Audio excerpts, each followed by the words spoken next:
Hi ನಮಸ್ತೆ, welcome to the channel. ನಾನು ಚೈತ್ರ ಶೆಟ್ಟಿ. ಯಾರಿಗೆ ಹೇರ್ ಉದ್ದ ಇರಬೇಕು ಅಂತ ಹೇಳಿ ಆಸೆ ಇರಲ್ವಾ ಹೇಳಿ? ಅದು ಡಿಪೆಂಡ್ ಆಗೋದು ಅವರವರ ಲೈಫ್ ಸ್ಟೈಲ್, ಹಾಗೆಯೇ ಮೇಯ್ನ್ ಆಗಿ ಫ್ಯಾಮಿಲಿ ಜೆನೆಟಿಕ್ ಮೇಲೇ ಡಿಪೆಂಡ್ ಆಗಿರುತ್ತೆ.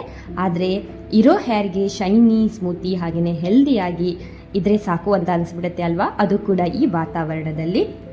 ನಮ್ಮದು ಹೇರ್ ಶಾರ್ಟ್ ಇರಲಿ ಲಾಂಗ್ ಇರಲಿ ಅದು ಮುಖ್ಯವಾಗಿರೋದಿಲ್ಲ. ಇರೋ ಹೇರು ಹೆಲ್ದಿ ಆಗಿದ್ದರೆ ತುಂಬಾ ಖುಷಿಯಾಗಿರುತ್ತೆ. ಇದಕ್ಕೆ ನಾನು ನಿಮಗೆ ಒಂದು ಒಳ್ಳೆ ಪ್ಯಾಕನ್ನು ತಂದಿದ್ದೀನಿ. ಇದನ್ನು ನೀವು ಖಂಡಿತವಾಗೂ ಯೂಸ್ ಮಾಡ್ಕೊಳ್ಳಿ, ನಿಮಗೆ 100% ರಿಸಲ್ಟ್ ಕೊಡುತ್ತೆ. ಓಕೆ, ನಾವೀಗ ಏನೆಲ್ಲ ಯೂಸ್ ಮಾಡ್ಕೋತೀವಿ ಅಂತ ಹೇಳಿ ವಿಡಿಯೋದಲ್ಲಿ ನೋಡೋಣ. ಮೊದಲಿಗೆ ನಾನಿಲ್ಲಿ ಇದಕ್ಕೆ ಒಂದು ಮೊಟ್ಟೆಯನ್ನು ತಗೊಂಡಿದ್ದೀನಿ. ಮೊಟ್ಟೆಯ ಬಿಳಿ ಭಾಗವನ್ನು ಮಾತ್ರ ಹಾಕೋಬೇಕು, ಯಾವುದೇ ಕಾರಣಕ್ಕೂ ಹಸಿನ ಭಾಗವನ್ನು ಹಾಕೋದಕ್ಕೆ ಹೋಗಬೇಡಿ. ಮೊಟ್ಟೆಯಲ್ಲಿರುವಂತಹ ಮಿನರಲ್ಸ್ ಇರ್ಬೋದು, ವಿಟಮಿನ್ಸ್ ನಿಮ್ಮ ಹೇರ್ಗೆ ಸ್ಟ್ರೆಂತ್ ಕೊಡೋದಕ್ಕೆ ತುಂಬಾ ಯೂಸ್ಫುಲ್ ಆಗಿರುತ್ತೆ.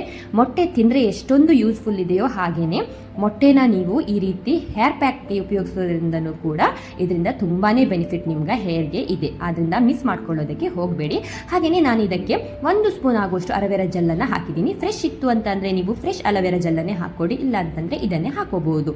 ಅಲೋವೆರಾ ಜೆಲ್ ಕೂಡ ನಿಮ್ಮ ಹೇರ್ ಏನಾದರೂ ಡ್ರೈ ಇತ್ತು ಅಂತ ಅಂದರೆ ಅದನ್ನು ಸ್ಮೂತ್ ಮಾಡುತ್ತೆ. ಇದರಿಂದ ನಿಮಗೆ ತುಂಬಾ ಬೆನಿಫಿಟ್ ಸಿಗುತ್ತೆ. ಯೂಸ್ ಮಾಡ್ಕೊಂಡು ನೋಡಿ, ಆಯಿತಾ? ಚೆನ್ನಾಗಿ ಮಿಕ್ಸ್ ಮಾಡ್ಕೊಳ್ಬೇಕು. ಈ ಕನ್ಸಿಸ್ಟೆನ್ಸಿಯಲ್ಲಿ ನೀವು ಇದನ್ನು ಮಾಡ್ಕೊಳ್ಬೇಕಾಗತ್ತೆ. ಇದನ್ನು ನಿಮ್ಮ ಹೇರಲ್ಲಿ ಒಂದು 2 ಗಂಟೆಗಳ ಕಾಲ ಚೆನ್ನಾಗಿ ಇಟ್ಕೊಳ್ಳಿ. ಅದು ಡ್ರೈ ಆಗುತ್ತೆ. ಆಗ ಒಂದು ಒಳ್ಳೆ ಶಾಂಪು ಇರುತ್ತಲ್ವಾ, ಶಾಂಪು ಹಾಗೆ ಕಂಡೀಷ್ನರ್ನ ಯೂಸ್ ಮಾಡ್ಕೊಂಡ್ಬಿಟ್ಟು ಚೆನ್ನಾಗಿ ವಾಶ್ ಮಾಡ್ಕೊಳ್ಳಿ. ನಿಮಗೆ ವಾಶ್ ಮಾಡಬೇಕಾದ್ರೆ ನಿಮ್ಮ ಹೇರ್ ಎಷ್ಟು ಸ್ಮೂತ್ ಆಗುತ್ತೆ ಅಂತ ಹೇಳಿ ನೀವೇ ನೋಡ್ಬೋದು. ನಿಮಗೆ ಈ ಟಿಪ್ಸ್ ಖಂಡಿತವಾಗ್ಲೂ ಯೂಸ್ ಆಗುತ್ತೆ.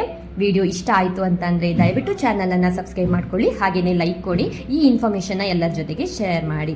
ಇದನ್ನು ಬಾಯ್ಸ್ ಗರ್ಲ್ಸ್ ಯಾರು ಕೂಡ ಯೂಸ್ ಮಾಡ್ಕೊಳ್ಬೋದು, ಕಾಲೇಜ್ ಮಕ್ಕಳು ಹಾಗೆ ಯಾರು ಬೇಕಾದರೂ ಯೂಸ್ ಮಾಡ್ಕೊಳ್ಬೋದು. ನಿಜವಾಗ್ಲೂ ನಿಮಗೆ 100% ರಿಸಲ್ಟ್ ಕೊಡುತ್ತೆ. ವಿಡಿಯೋ ನೋಡ್ತಿರೋದಕ್ಕೆ ಧನ್ಯವಾದಗಳು. Thank you for watching.